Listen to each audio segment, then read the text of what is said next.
So here we are in Chattanooga for the AAW Symposium. What we thought we'd do is just give you a look around, maybe interview a few people and show you some amazing work that's here for sale and for show.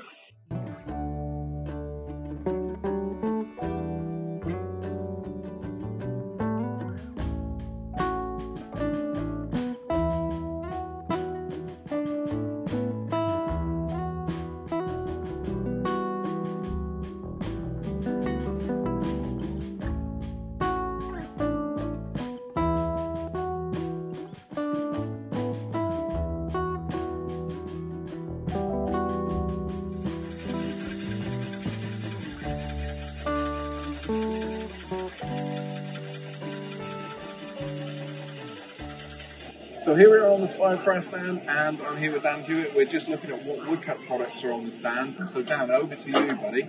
Thank you, Colwin. Hi, I'm Dan Hewitt. I'm the owner of Woodcut Tools. We're a small family business based in New Zealand that makes wood turning products. It's really fantastic to be here at the AAW Symposium here in Chattanooga this week, and what we have here on display is a full range of Proform hollowing products, sharpening products, and also our bolt coring products. We've been making bolt coring products for over 25 years now, but this week we're really excited to launch our new bolt coring product, which is designed for coring larger bowls. This is the Bowl Saver Max 4, and this has been the outcome of the last 4 years worth of work, where we've been listening to customers to find out what they want from a bowl coring product, and we've been really thankful that Colwin's been part of that process to help us design and to produce and present this product that we have here in front of us too. So what's really unique about this product? So let's look at the cutter. So this cutter, when we started the whole process for working out what cutter should we offer with our coring product, we went to the local sawmill operations that surround our business in New Zealand to work out what works well in the sawmills too. And they said to us, have a look at stellite. And what's unique with stellite, first of all, is you can hollow grind it. And what's the benefit of the hollow grind is, the two ends here are pointers which assist the cutter to track through the wood. They also have another purpose, to crush the shavings, to push the shavings away from the blade, to make that whole process simple and safe. And that's woodcut. We make wood turning products that are simple and safe. What's also unique is, have a look at this large blade with the large curve. It's really strong. It's designed for coring out those large projects, wet or dry, too, and a really strong, secure and stable platform. Because we want to make this whole process of making a nest of bowls simple and safe. Thanks, Dan. So let's have a look and see what else is around the show. Hi guys, Axminster Tools are here at the AAW Symposium in Chattanooga. We're here with our good friends from the woodturning store. This is Steve, and Steve, do you want to tell us a little bit about where you're from? Sure, thank you, Helen. We are the woodturning store. We're based in New York, and we're so proud to be the exclusive U.S. partner for Axminster Woodturning. So we'd like to welcome everyone to visit our website at woodturningstore.com. We stock every single Axminster woodturning product, and we're so happy to be here at the symposium today. Why don't we take a look at some of the items? So here we have on our booth, we have the large SK114 chuck, 4.5-inch diameter chuck, completely all stainless steel, with at least 25 to 30 different jaw sets. Together, we have the smaller version, the SK100. Both again are full stainless. Jaw sets are compatible within the complete range. In addition, we have live centers, drive centers, and everything is available at the woodturningstore.com for shipment same day, and you'll have it before you know it. Welcome to the AAW show in Chattanooga, here in Tennessee, and you're on the Craft booth. Let's quickly show you around a few things that we're offering at the show here. One of the increasingly popular finishes is the Rustina range at the moment, where you get this amazing metallic effects on the surface of the wood. So this is all wood. This rusty band is the rust aging solution, and then we have the copper and bronze effects on that. Loads of fun and lots of potential. People are getting all sorts of ideas on it. lots of different products from spin gems to and the resin, all these amazing colours going on through here. I have to show you the silver gilt from the Viking silver, of course, from the Viking sunset line. But there is chroma gilt in many different colours. Actually, we've got some brand new colours at the moment. One of my favourites personally is this new sapphire blue, which is on this planet, demo planet below here. And brand new just for the show are these chameleon colours. And these are, if you look at it from different directions, you'll see that this blue teal has almost like a flip-flop sort of paint. So it's crazy, like sort of a bit of rainbow. Viking sunset bowl kits, of course, right off the shelf, and then you run out to the desk. Airbrushing stencils, of course, airbrushing is a big thing for me. I do that in a lot of classes. I know yourself, Colwin, that you do some of that in your wonderful fishing lures. And it's really catching on big time. People are really getting more into it and realising that it has potential to not take forever to learn. As long as you can do this and point the paint in the right direction, it's all pretty good. I've been demonstrating this vessel at the show here, so we've been using butterfly stencils. So they come with a peel off and refill.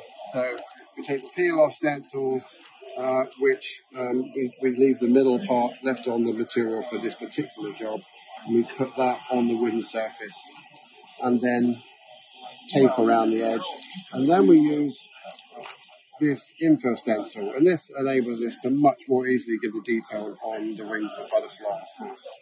So that's just one example of something we're demonstrating here at the show. Can I introduce you to the owner, actually, Don Rawlins, who's standing over here, and he'll be telling you a little bit more about the company and its history. Hey, buddy. Hey, so, I don't know, it's been some years now, time flies by since we met, and being kind of guys a little bit about Chromacraft. Okay, well, We started Chromacraft probably, I'd say 7 years ago.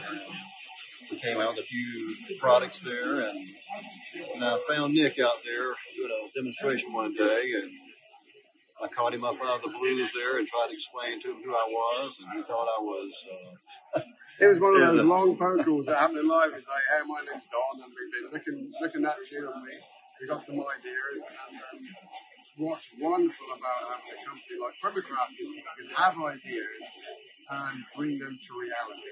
You know, and that's been part of the journey. It takes a lot of investment time-wise to get things to market, but it's really catching on now. It's been very successful, isn't it? You can tell how tired we are. Oh, yeah.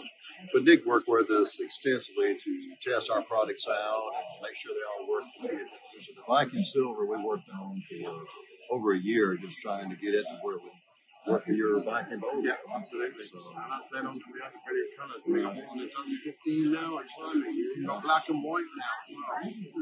You know, it's not a wax product. That's what people need to understand. So it's professional finishes that we're looking for, and that's really nice that we're trying to develop and keep moving forward. It was good for us to have Nick working with us and just really showing us what the market needs and what makes things work for your products that you use. Yeah, and also you got into wood turning yourself as a hobby, and that really helps, I guess, as a manufacturer to understand how some of the products work. So that's always been a good sign.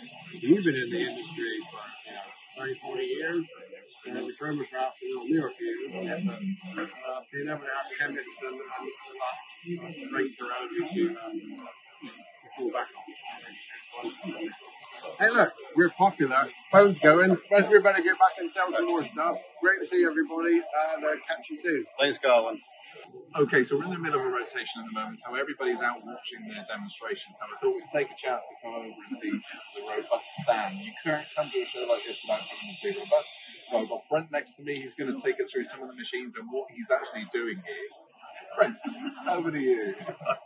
Thanks, Colwin, and Helen, thanks for photographing all this. See, you guys have been doing a great job with the American Beauty, and Colin has asked me to spend a little bit more time on our Sweet 16 and on our Scout line.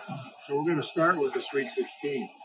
The Sweet 16 looks like a regular 16-inch lathe when you first look at it, but it has a gap bed section that's removable that lets you do some really interesting things.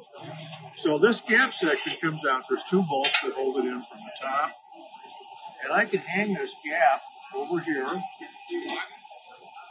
and And now, instead of a 16-inch lathe, I've got a 32-inch lathe. And I can work on the front of the piece with the banjo over here. And I can take the banjo off.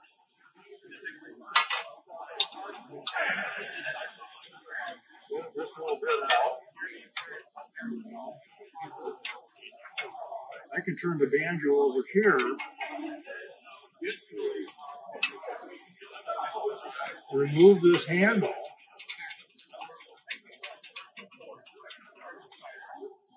And place it back here and do the back of the piece. Okay? So I can work on the back of the piece and the front of the piece with it all in one position. So now what I'm going to do is also show you how we use this as a bed extension. So now we're going to move this down to the end, and I'm going to show you how we use this as a bed extension so that you can turn the laundry piece. Somebody has ran these nuts in. I just got to run them out a little bit. So I'm going to put this on here, and I use the tailstock to set up my alignment of this. Then I'm going to clamp these two bolts.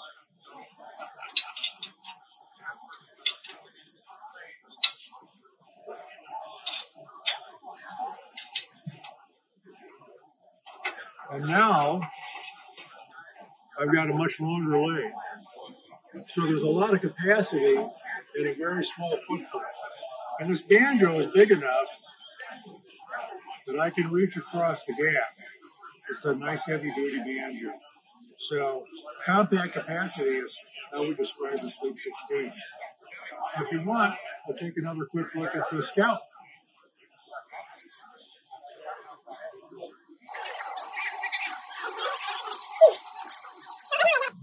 Sitting on our universal stand, and I have our universal stand set up for a seated turner. And somebody who can't stand for a long time or needs to use a chair to do their turning work likes the universal stand because we can do a lot of things to get this lathe in the position that people want. Now this is a 14-inch lathe, a little bit smaller than our other models, but it's made to the same standard, same powder coat finish, stainless steel ways, premium electronics. So the stand right now is dropped down and tipped forward. So this puts it in a natural position for a seated turner. You know, when you're standing up, you're often bending over to work. When you're sitting down, you're sitting back. So we've got the lathe tipped back. So if you want to look down here, Ellen, the tip can be, how much this tip is can be adjusted. And right now we're on the center position, and we can bring this up so that it's level, and we can also drop it down another 15 degrees. This is all about orienting it to the position where the turner is comfortable. But wait, there's more. If you want to use this lathe in a standing position, you can also raise this up. You take these bolts out, and this whole piece will telescope up, and then I could put it up as high as up here for a very tall person to do their turn. So this has real simple controls, forward and reverse, stop bar to stop the machine, and digital readout. So we're here at the Instant Gallery at the AAW. It's one of the biggest collections of wood turning in one place I have ever seen. We're being really quiet at the minute because they're busy doing an auction or auctioning some of the pieces off. Some fantastic wood turnings to see. We've got a piece here to look at. This was made by Don at Coma Craft. Everything on there is timber. There's no metal or anything in there.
Hey everybody, welcome to Woodworking Wisdom. My name's Colwin, and today we are live from the Aramont School of Arts and Crafts.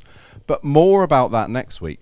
This week you're going to see some interviews, some images of the gallery at the AAW in Chattanooga. So we've just spent the last few days there. We've now moved on to Aramont. So you'll see some of those interviews. There's going to be woodcut, there's going to be chromacraft, a few bits with Nick Agar, who sat next to me controlling the cameras. But today we're teaching, or we're starting to teach a class, a joint class in making rocking bowls, in doing German smokers. We're going to have loads of fun doing some tiki masks and maybe some little idols and things like that. All of the class is sat behind the camera watching me at the moment, so I got a semi-live audience. It is the end of the day, they've just eaten, so semi-live. But they're not going to be asking questions, I hope, too much. And of course this is going out recorded, so talk amongst yourselves, of course, but I won't be able to answer them live.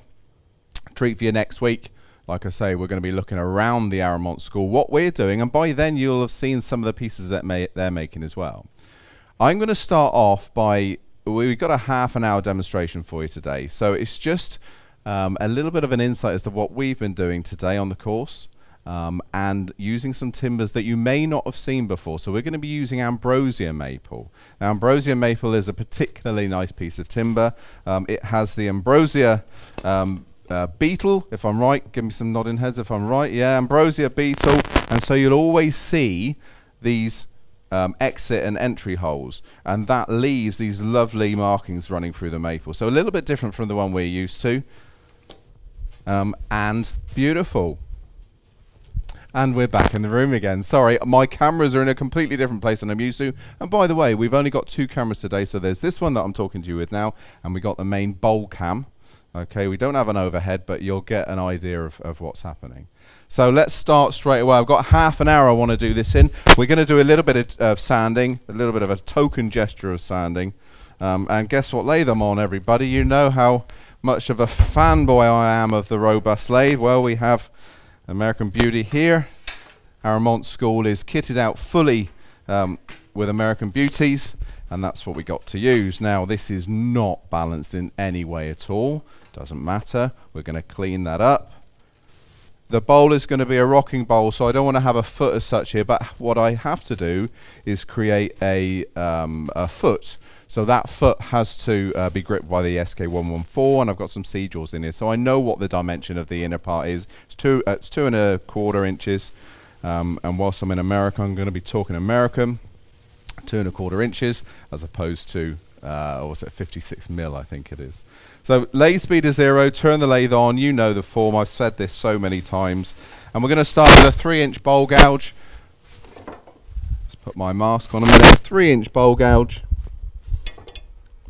A 3/8 bowl gouge. Turn the lathe up gently. And instead of using a screw chuck here, what we're doing, we've actually drilled a hole in this piece. So we drilled a hole 2 1/4. And we're expanding our jaws into it. So I'm just going to start by roughing away the uneven surface. So I want some speed. I'm turning there around about 1,000 revs. We're going to start by taking the corner away. And I have promised Nick that I'm not going to cover him in shavings.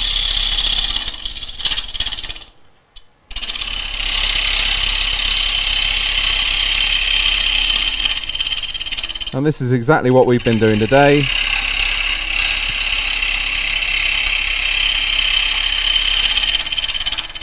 So I'm going to stop the lathe. We're just going to flip the tool rest around. Just check to make sure nothing's touching. Now, of course, with the speed, we're happy with the speed. We know it's running safely, so I can turn the machine back on without turning that lathe speed back down again. Just going to clean up this outside edge before we start looking at a push cut.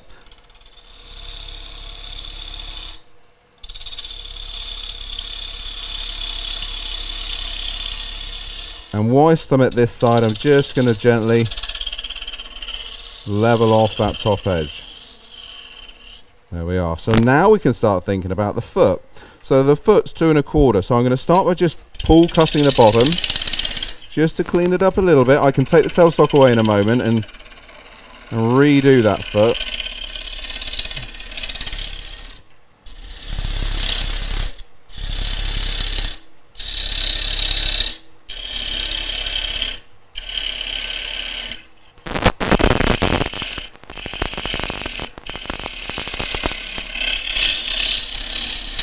There we are, 2 1/4.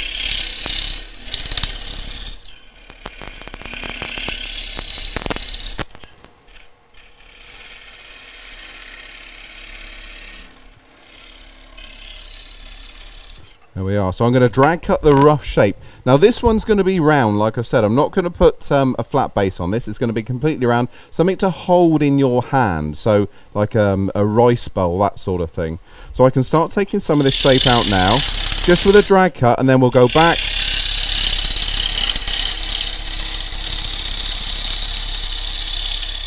Back to a pull cut in a second.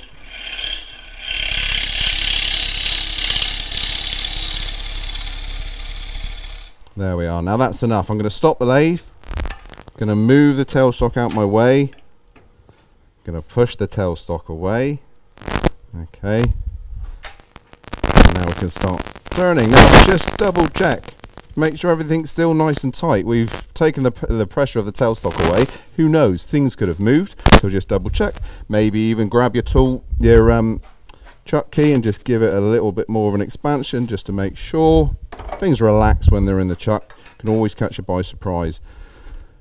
Now, bevel rubbing. Push cut time. So let's grab the tool rest around. So what I'm going to do now, my flute's facing 10 o'clock. Bevel's rubbing. Pushing gently up the length of the tool with the right hand.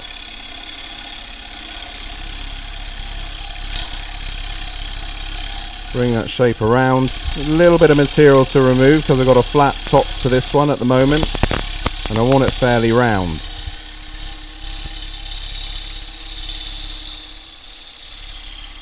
There we are. Just a tool rest. We're going to do one more of those cuts.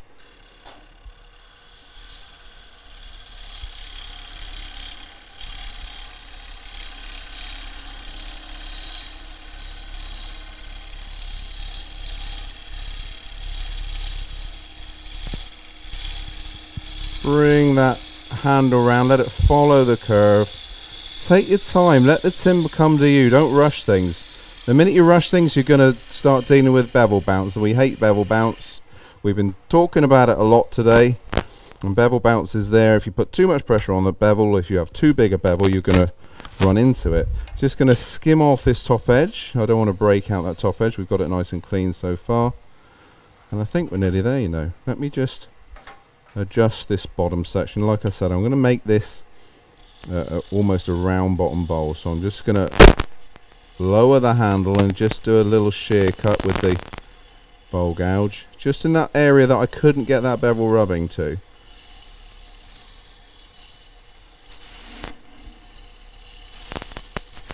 There we go. That'll do us. Let's stop the lathe and have a quick look. I'm going to do a token gesture of sanding for you, okay? We're not going to do the whole, we're not going to sand the whole bowl, only because I don't want to start the dust extraction. If we start the dust extraction, you're not going to hear a word I'm saying, and it's just a nicer experience if we don't. But look at that lovely grain, the way that Ambrosia Maple is coming through, or the Ambrosia markings are coming through.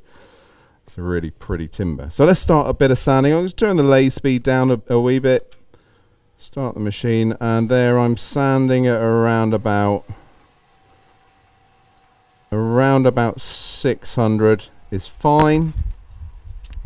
This is a token gesture, like I say. So just a wee bit. You would get the power sander out normally. I don't want to heat this timber up. I don't want to start moving things. It doesn't matter so much if it's a rice bowl. You can have some movement in it. It's absolutely fine. Keep that paper moving. Don't let the paper rest for too long in one place. What you find if you do is, you think about it, that grit's in one place. It's just running continuously around the rotation of the bowl. You will cause deep scratches. What I normally say and do is do your first couple of coarse grits, then go to a rotary sander and sand out your rotary lines. And usually if you're going to have scratches left at the end, it's from those grits. So there we are. I'm really quickly going through this grade.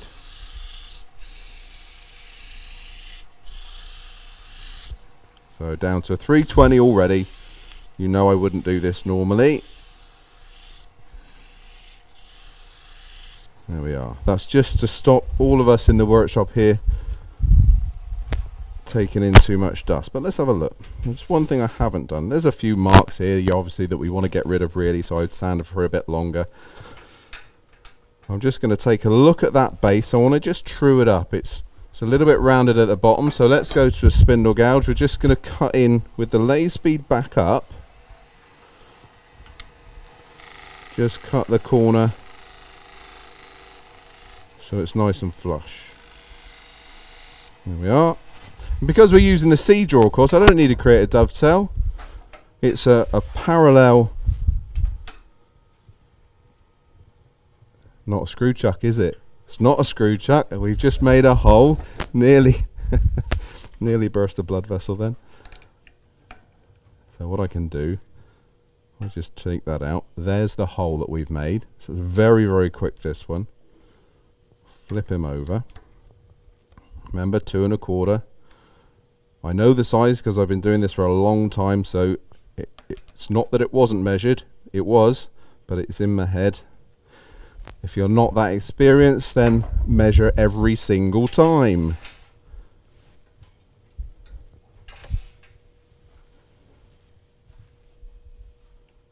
I'm going to turn the lathe speed down to 0 now, only because we've changed things around in the lathe. So then we can turn the lathe speed back up again. Running beautifully and smooth. We're up to 1400 revs. I'm just going to skim this surface just before we start doing too much hollowing. Just to clean that up.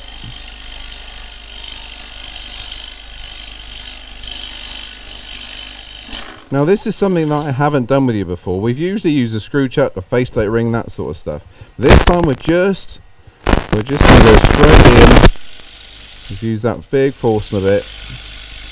Now I want to cut the side grain. The side grain is important. If we don't cut the side grain, if we continually cut from outside to in, you're forced to cut that the end grain. The end grain doesn't like being cut. Side grain loves being cut. So look, what we're going to do, we're getting close to the outside edge now. So what I want to do is make a little break. So I'm going to use my thumb, just put my thumb in position. We're going to be about 1/4 inch on this one. So there's the outside of the bowl, so I can continue to work up to it now. Cutting side grain.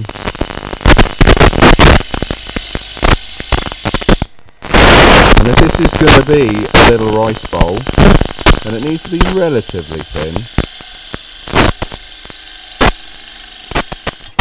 Okay, I'm going to stop, going to have a quick check to make sure my thickness is the same. If I'm happy with it, I can then start cutting again. And you can do exactly the same thing. You can either start just taking a bit more waste away,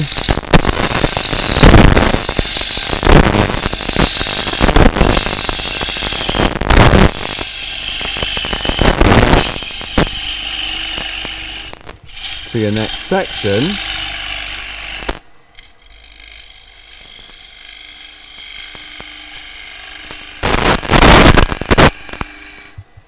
Again, just double check. There is an awl coming. Yeah, we're good there. Or take some big cuts again using the side grain.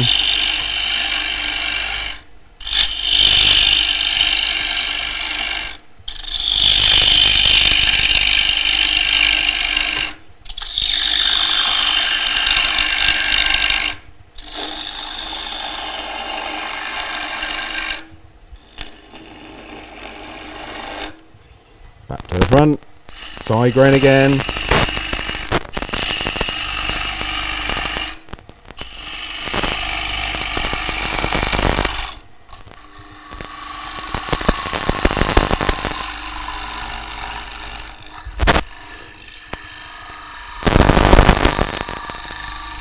So look, I'm not releasing that bevel. That bevel's staying in the contact all the time. Picking up the old cut.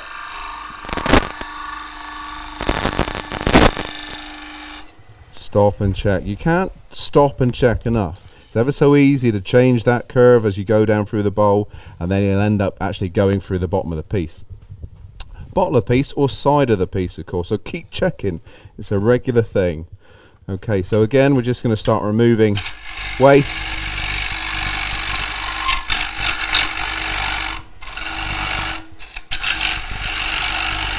Now we're getting closer to the bottom now, we're getting closer to the final thickness.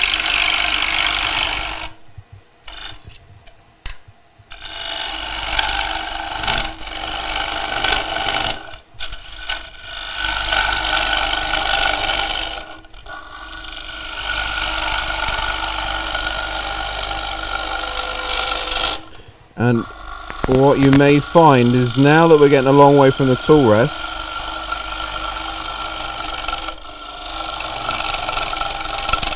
we are getting a little bit of vibration creep in, so we might want to go up in bowl gouge size. I've already pre-sharpened the next size up. We're not actually that bad. Let's just do one more finishing cut.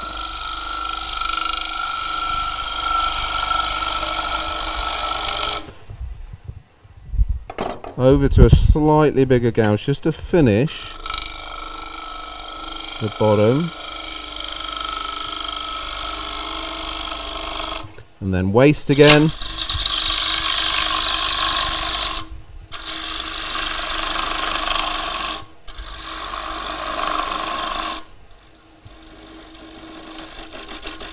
Now, even though that's a bigger gouge, I'm not actually taking a bigger cut. I'm keeping the cuts the same. And if I want the bevel to rub now, I am forced to run into that end grain. So we're going to start taking slightly smaller cuts.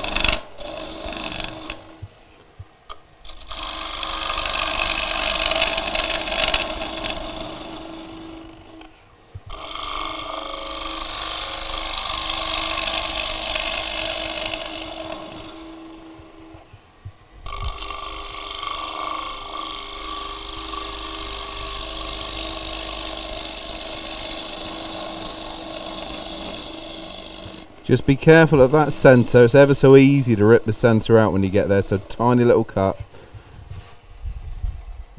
And don't chase that bump. If you go too high over that lump or that bump, it can sometimes grab you and pull you back in. And you can physically rip the bottom of the bowl out or rip a chunk out, meaning you're going to go deeper than you actually want to. At the moment, the bottom's way too thick. We've got to take another couple of cuts off of that. It's not particularly round, so let's address that. So tiny little finishing cut. All I want to do is round the bottom.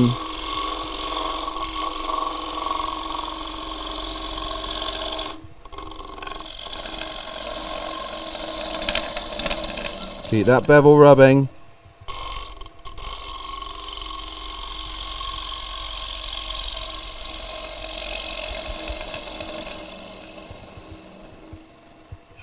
And there we are. Let's just have another check of thickness. Happy with the thickness. The curve is much better. Look with your hands first, but then with your eyes. Your eyes can deceive you sometimes.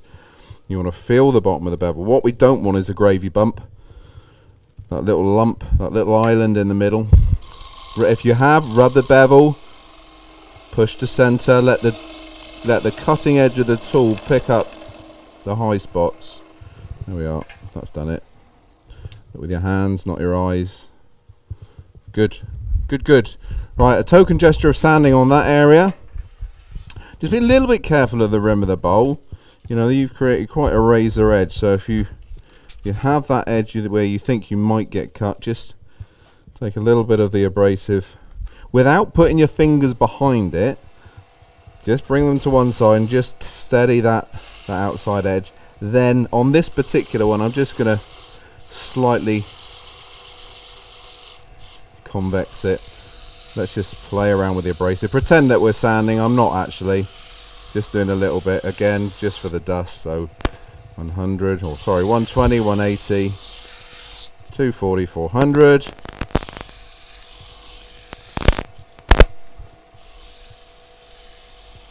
There we are. Stop the lathe. You're going to spend a lot more time on that than I have. So let me just pop that one out the chuck a minute. And I've done a lot of sanding with you guys. You've seen me sand before. We've used the bowl sander, we've used a power sander, we've used all sorts. So you know what we're doing. And basically what I like to do is rotate between, or alternate between hand sanding and your rotary sanding, or even power sanding. Like I say, if you can get that crisscross of abrasive, your sanding will flow much better. You won't have those telltale signs left. But remember, that bruising, those little micro tears on the end grain, they will only go with your coarse abrasive. If you try and get rid of those with your finer abrasives, all you're going to succeed in is heating the bowl up and splitting the end grain. So keep going with that coarse until it's gone. Don't be tempted to turn the lathe speed up. Let me just check. I'll just put a bit of scrap timber on here. I just want to check to make sure that it's true. So lathe speed down, turn the machine on, and he's wobbling around all over the place. So let's just quickly true that up. Is it alright if I true that up, Nick?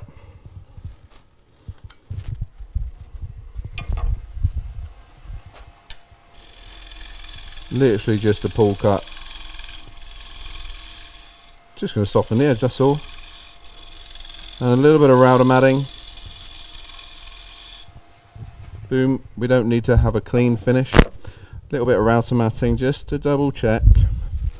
Now, before I bring the tailstock in position, see if that bowl will actually fit in there. Almost like I intended it to be. I don't really want this to be a jam chuck, so we're going to add that router matting.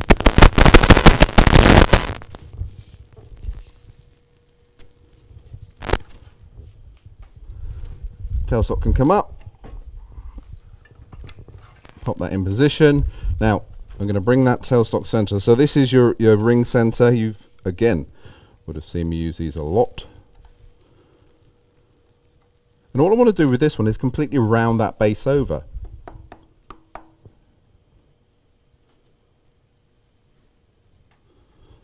Okay, so tailstock in position now. You get the tool rest there. I'm going to go with a slightly smaller gouge. And we're going to do the same thing as we always do. We're going to sand away the last little nib.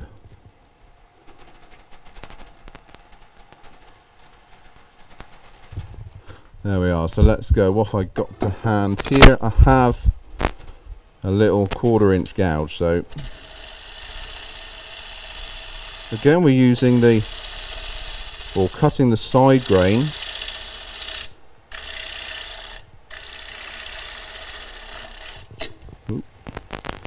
And we're going to shear scrape, or shear cut, sorry, with the gouge.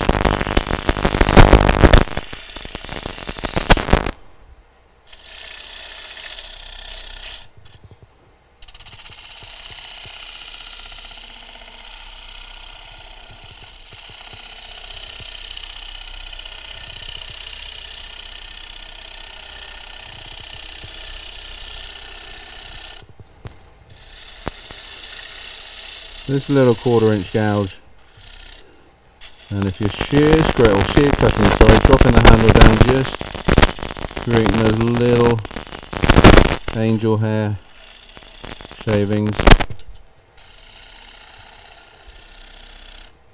Just stop and double check. A little bit of sanding just to say we have.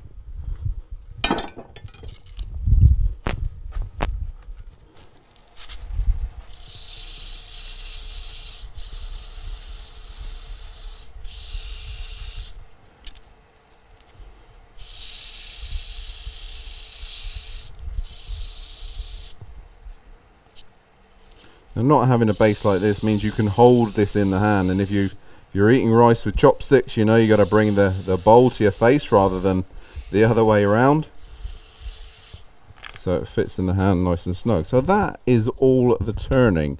The way we're going to finish the bottom off, and again we've done this numerous times, we're basically going to put our sander in there. So if I go with a disc sander first,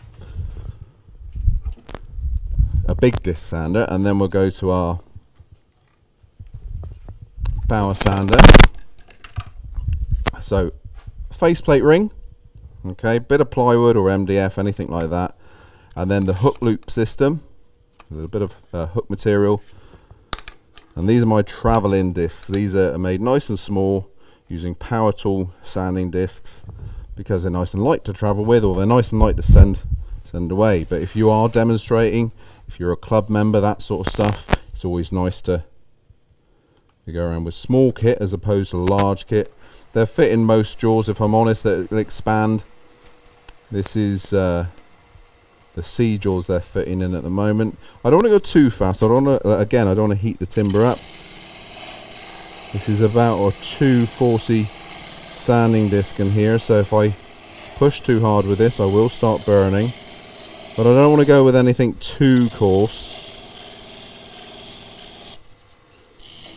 And your last bit of sanding is always done with the grain, of course. So lumps and bumps gone. There we are. Once your lumps and bumps have gone, then you can travel down through your sanding grits. If I go to a fine abrasive, and let's go down to, say, a 400 grit. It just so happens that with this, the internal part of the C jaws on the SK114, they go down really nicely and hold the soft rotary sanding discs. So you can go down to, with those, you can go down to 600, 800, whatever you can get. Lathe speed a wee bit faster. And do your finishing sanding. I'll always finish with a bit of hand sanding, say on about sort of 400, 600. And you don't want to feel any signs of where that center was. Okay. Let's stop that there. Take that off. And just show you the bottom of that bowl. So that lovely bit of ambrosia marking there that you can see running through it. No base there, so it will sit flat on a table. If I put it wherever, you can see it will fit flat on a table. Okay, but it's designed for you to put in your hand to eat your rice. You bring the bowl to your mouth. Very quick project. We could have sanded it a little bit more, but I specifically wanted to do a short one today so you can see what we've been doing at the AAW. Keep following us on this journey. It so far has been a massively exciting whistle-stop tour of so many places. Like I say, we've just done Chattanooga, we're now in Aramont.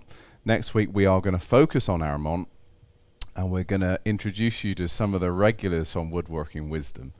So until then, thank you ever so much. Don't forget, I say it every single time, if you like what you see, share us around, give us a thumbs up, and subscribe. Until next time, guys, thanks for your time. Bye-bye.